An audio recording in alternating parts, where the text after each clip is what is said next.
In the past, I've never been much of a reality show watcher. I've seen a couple recent ones, like a few seasons of Love Island or the first season of Love is Blind, but none of them have captured me the way 90 Day Fiancé has. There's something about the brutality of the show that really makes it unique. Let's get into it. I have been dyeing my hair, and it irritates my scalp. So I found out that mayonnaise makes it smoother and less dry.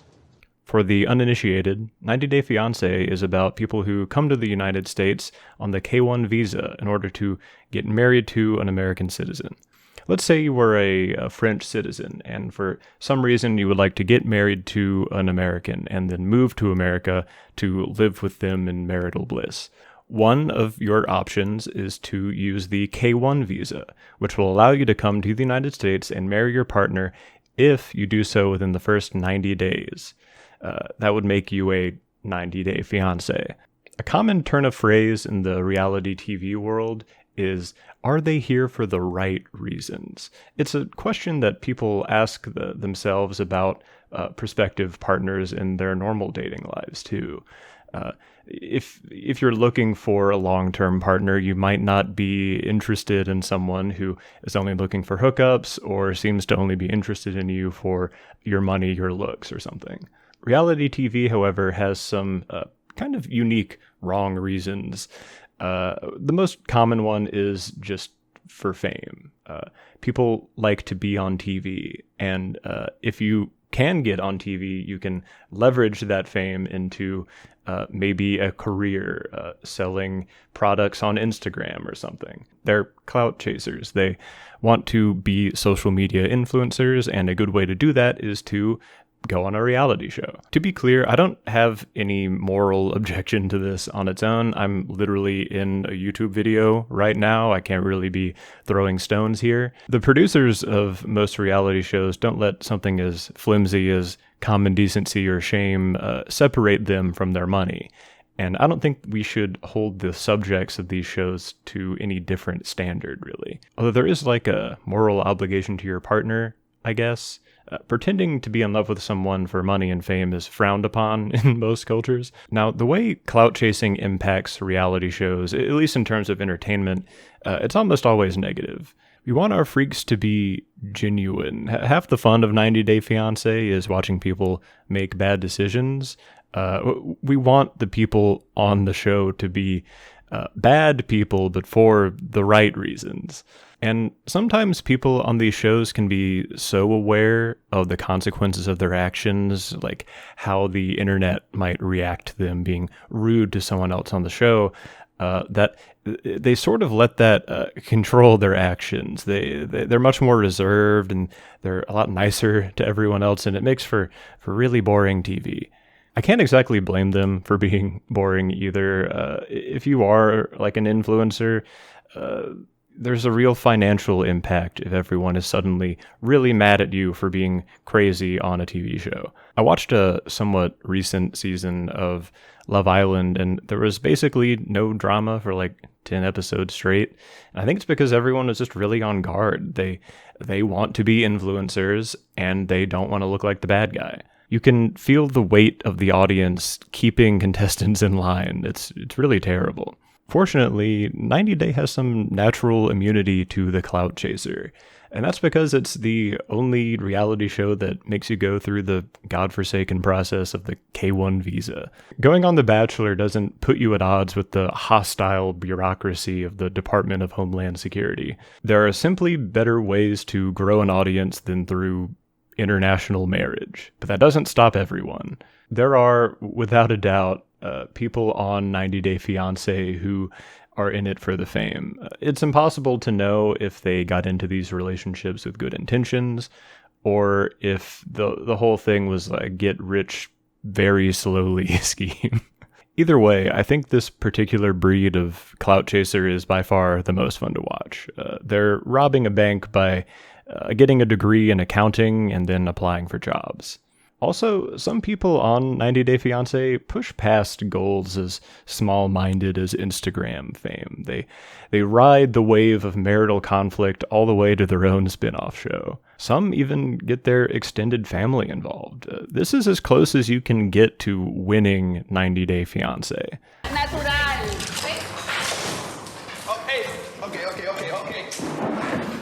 Normally, it's not the type of show you can win. This isn't Survivor. For most couples, the best they can hope to achieve here is marriage, which, I hate to say it, but people do all the time, and usually with a lot less effort than you see in the show. What's a lot more interesting to me is what you can lose on 90 Day Fiancé. You can lose your partner, the respect of your friends and family, the respect of thousands of people you've never met before. And you can also lose, and this is unique to the K-1 visa, thousands and thousands of dollars. They don't bring it up on the show much, but the K-1 visa actually puts the American half of the couple under a lot of financial danger, more so than an average marriage, I guess. Even if everything goes well, the paperwork can cost you a couple $1,000s just to get it completed. And once your international fiancé of mystery is here, you're financially responsible for them for like a decade. That's right. If you marry someone on the K-1 visa and you bring them to the United States, you are financially responsible for them. Even if you divorce or separate or whatever, you are on the hook for their finances. If they go on any government assistance while they're here, even if you're divorced, you have to pay the government back those expenses. This is beyond average divorce. You are financially tied to this person for 10 years. The Americans on 90 Day Fiancé are taking a huge financial risk, and the show only pays them maybe like $1,000 per episode. So if things go wrong, they probably won't even break even on the show. Something they do bring up on the show all the time is the concept of a fraudulent green card marriage. You know, people getting married to stay in the U.S. for economic opportunities, or, I don't know, maybe they're really passionate about highway interchanges. This type of marriage has become sort of a boogeyman in America. It's a core societal fear that 90 Day has leveraged since the show began. I'm doing everything I can to get you deported, Mohammed. Okay, you don't treat someone like this that has brought you here. Tell that to the judge. Visa. They want what you have. It's scary to a lot of Americans because it brings up a lot of uncomfortable questions. Why does this person have less than me? Why do they have to get married just to live in the country that I already live in? Are we the baddies? To be clear, I don't think this is like an actual common problem. I think most people can tell if they're being tricked into a marriage. That's hard to fake for a long time. Also, this issue isn't as one-sided as it might seem. As someone who lives in America, it's usually framed as innocent Americans surrounded by a bunch of greedy immigrants trying to get their way into the country in any underhanded way they can. This is obviously a problematic framing, and there's another way that this story can play out. It's the concept of a mail-order bride, usually a rich American man voluntarily entering into a fraudulent international marriage. The bride gets financial stability, and they get to move to the United States. And there's the unspoken expectation that the bride will show affection to her husband. It's all really gross and exploitative. People look down on it. You can't just be shipping women into the country anymore. People won't want to hang out with you. If you want to be this way, you have to be more covert. And that has resulted in a particularly slimy type of guy. I tried dating in America, but I just couldn't find anyone who shares my values, you know? I'm looking for someone who wants a more traditional family. I believe that the husband's role is to be a provider, and that the wife's role is to maintain the household and to watch over the children. Somewhere between 7 and 14, ideally. We'll need them to work the land. A friend of mine from the Tesla forums actually introduced me to the idea of dating foreign women. I'd never really considered it before, but I really like the idea. American women can be really rude, especially when I tell them about my expectations of them, and I feel like they don't really respect me as a provider. I'm an independent investor, primarily in GameStop, Bed Bath & Beyond, Dogecoin. I don't know for sure if he exists outside the United States, but I could see him popping up anywhere that considers itself Western. And it is exclusively fellas of the heterosexual variety. I wonder why. These guys are looking for partners overseas as a reaction to modern feminism. They see the push for women's rights as a threat to their concept of a traditional family. Basically, they want to marry someone that they get to be in charge of. They liked the old gender roles because those roles put them in a position of power. When they voice these desires to women in their own country, most of them never want to speak to these men again. So instead, they start looking outside of their home country in hopes of finding a woman that they can control. They seem to favor countries where they assume the women are more socially conservative. I don't think they have any actual proof of this. It's just purely based on stereotype. They're also targeting women from poorer backgrounds than themselves. It's easier to be in control in their relationship if you're in better shape financially. These men predictably don't see anything wrong with any of this. Some of them are so confident that they're normal that they sign up for 90 Day Fiancé. You know, I tend to have more sympathy for the non-American half of each couple on 90 Day.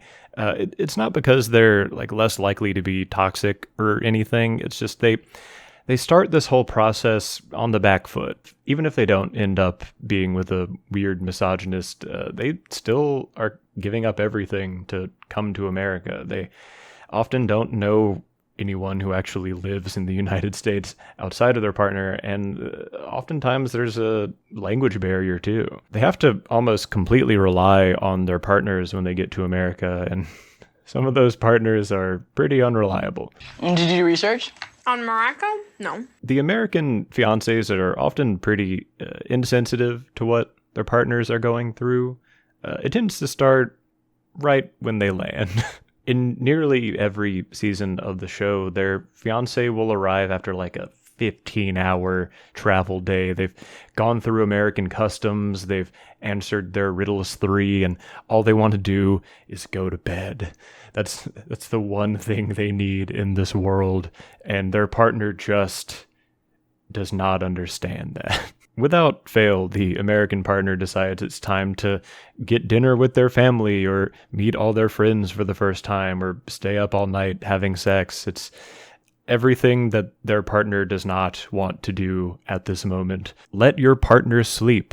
I know you only have 90 days, but you can burn one of them to give your partner a good footing in the US. So their first day here is hard, but usually once they settle in, things get even worse. It doesn't take long for their expectations about America to be completely shattered.